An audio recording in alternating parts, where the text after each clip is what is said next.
Skoraj vsak slovenski kraj že ima vsaj eno krožišče. Prometna inovacija namenjena varnejši vožnji pa je očitno postala tudi priljubljena lokacija za predstavitve najrazličnejših lokalnih posebnosti. In tako smo dobili fontane, harmoniko, tablete, kopito, motor, vinski sod, celo kip bitcoina.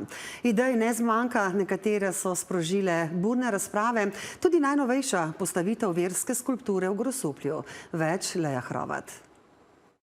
Steklenica v Rogaški Slatini, kopito v Sevnici, Situla v Novem mestu, kon v Križevcih in varuh vinogradov med Lenartom in Gornjo Radgono. In svojo skulpturo je dobilo tudi Grosuplje, svetega Mihaela, ki je zaščitnik proti zlu. K njemu se priporočamo, da bi nas varoval zla, da se ne bi krega, da ne bi bilo med nami sovraštvo. Se mi zdi, da danes to zoprav pride. A ker je sveti Mihael verska podoba, so se na družbenih omrežjih začeli spraševati, ali je to primerno, in komentirali. Nekatere stvari pašejo na nekatera mesta, ne na vsa. Da se razumemo, nič nimam proti veri, vendar ne na tak način in ne na takem mestu. In če je bila razprava na spletu burna, pa na ulicah Grosuplja takole. Mislim, da je prav, zakaj pa ne? To je čisto lepa stvar, lepa gesta. Mene moti. Super.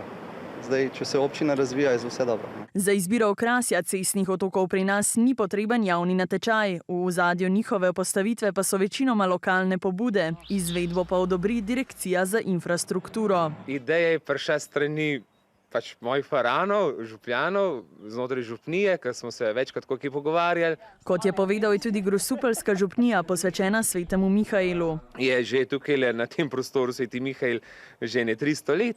Donator je želel ostati anonimen, železno skulpturo pa je oblikoval umetnik domačin Jože Trontelj.